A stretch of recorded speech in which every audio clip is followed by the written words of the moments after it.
Hey guys, hello back again. This is my one week review of the Galaxy Z Fold 5. Currently using a front selfie camera recording this video. 4:30 a.m. in the morning. Dark outside, the room is pretty bright, but the camera quality looks awful due to the fact that I'm using the under display selfie camera, which is probably the worst camera on this phone. But unfortunately, the way that the phone is set up, it is currently sitting on my table. And it is just laying flat in laptop mode and just have it propped there and the camera pointing at me. I prefer this view because I can actually see myself, frame myself while I'm talking, compared to me spinning the phone around and using the main camera, which would be the better quality, but I wouldn't be able to see myself on what I'm recording. The only way to access the outer preview screen is by holding the phone up with my other hand. As you can see, right now I have no hands available, so I'm just propping the phone on the table, recording this video, and doing my 2 weeks review. Overall, the Galaxy Z Fold 5 this year, the biggest change you're going to see is the differences in weight. It is much lighter than last year, so when you first pick it up, it is noticeably better, especially coming from the Google Pixel Fold. This one feels like a lighter brick.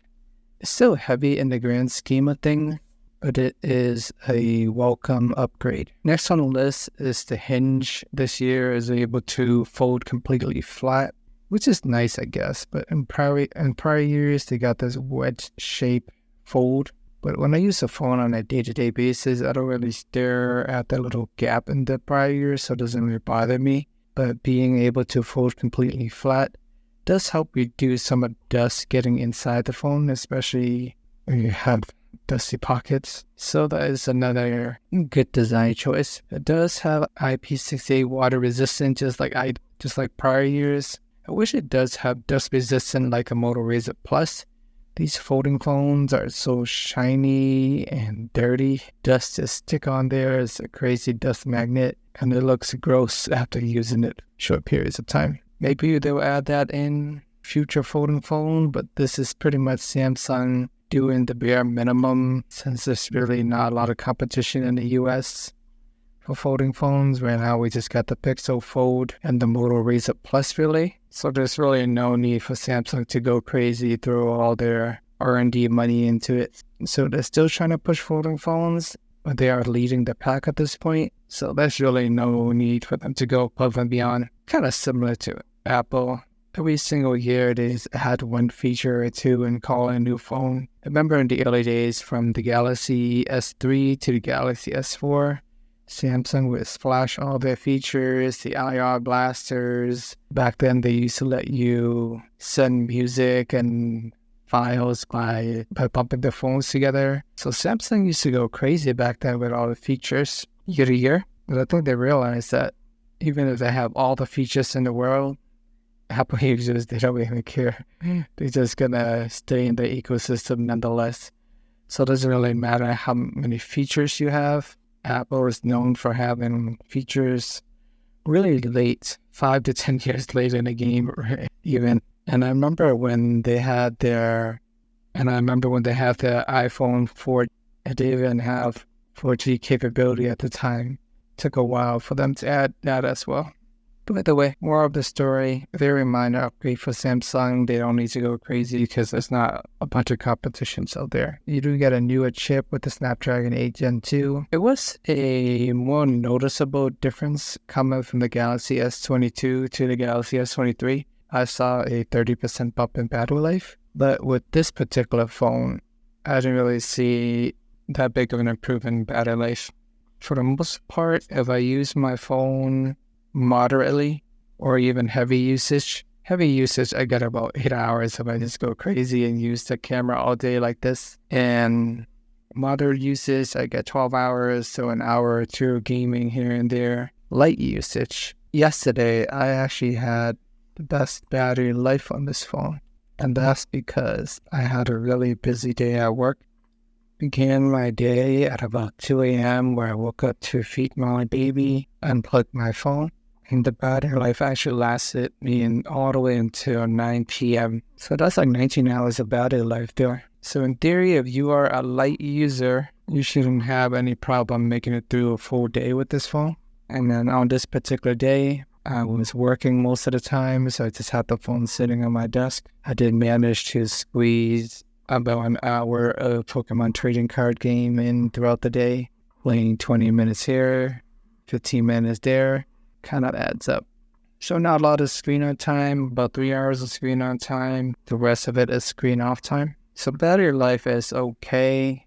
Light usage, you'll make it through the day. Heavy usage, cut it by 30%. And having this phone, although it is nice to be able to prop it on the table to start recording, I'm still not getting the best camera quality. Overall, the phone is really bulky and heavy, so it's hard to transport around and use with one hand, even though it is pretty thin and accessible. So you can see, my new life now is just wrestling the baby 90% of the time. The other 10% of the time, we try to squeeze in some cell phone action, but it is pretty limited for the most part. The outer display is still long and thin, just like prior years. So it's easy for texting with one hand. You can reach the other side pretty easily without using much effort.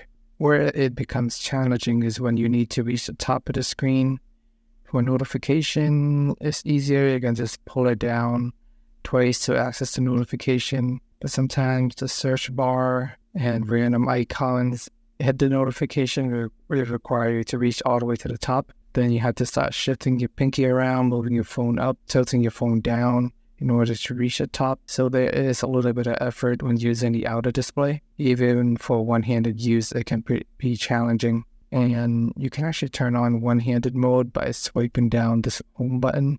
I've used it in the beginning, but even that, I still find that I need to tilt my phone just a tad in order to hit the search bar or certain areas at the top of the screen. So this phone is really designed for you to be used with two hands the majority of the time. And if you don't have two hands available, you're just stuck with the awkward thin outer display. But one of the biggest difference with this phone is when you hold it, it automatically feels right to open it right away. I find that I open the phone more and use the under display more compared to the Pixel Fold. When I have the Pixel Fold, I spend the majority of the time on the outer display and rarely ever open it. But when I have the Galaxy Z Fold and I have my hands free, I actually find that I open it up more. Just the way that it is designed and ergonomically, or maybe muscle memory as well. Me using the Z Fold 3 or 4 in the past, every time I hold this phone, I remember to automatically open it up and enjoy the larger display. I like the Z Fold 5 too, but just something I wanted to point out. And I think that is probably the better design. If you're getting a folding phone, you definitely want to take advantage of the inner display. That is literally the main reason for getting it. But if you're getting a folding phone and you're spending the majority of the time on the outer display with the Pixel Fold, you might as well just get a regular Ultra phones or a Pro phone and then just have a tablet on the side, use it that other 5 to 10% of the time. Save more money that way. Triple camera setup on this phone, so nothing too crazy, pretty standard. The one thing that did jump out at me for video recording, it does not have the ultra wide angle, which I thought was odd. You can do ultra wide photos, but you can't do ultra wide videos. Even my Galaxy S20, I can record video using the ultra wide camera, but I cannot do that here on the Galaxy Z Fold 5. Slightly annoyed. I do enjoy the wide angle camera a lot. I'm not sure why they left it off, but overall, Galaxy Z Fold 5 this year, it is a very minor update. The battery life is just okay. You can easily get a full day of use if you're a light user. If you are a moderate to heavy user, make sure to have a charger around so you can top it off. It is equipped with 45 watt fast charging, but they don't give you the charging brick anymore. Even though they charge $2,000 for this phone, they couldn't throw in another $50 brick for us. But that's another story for another day. It is much lighter, the hinge is cleaner, but overall it is a similar experience to the Galaxy Z Fold 4. So you already had the Z Fold 4, you can probably skip this phone. But if you are interested in getting a folding phone for the first time and you want a tablet in your pocket, this one might be worth considering if you want to try something new and fun.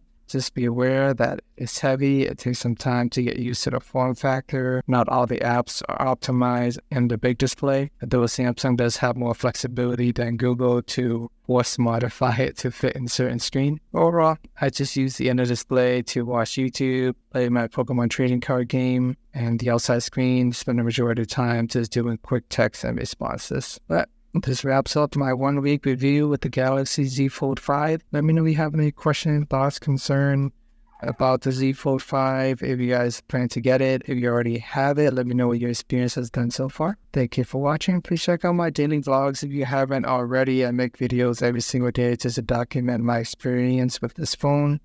If there are any weird things here, I will point it out. Oh, one thing that I did want to point out is in my last video on day 6th, I went in depth about DeX, which is a desktop mode that you can actually use your phone on the computer.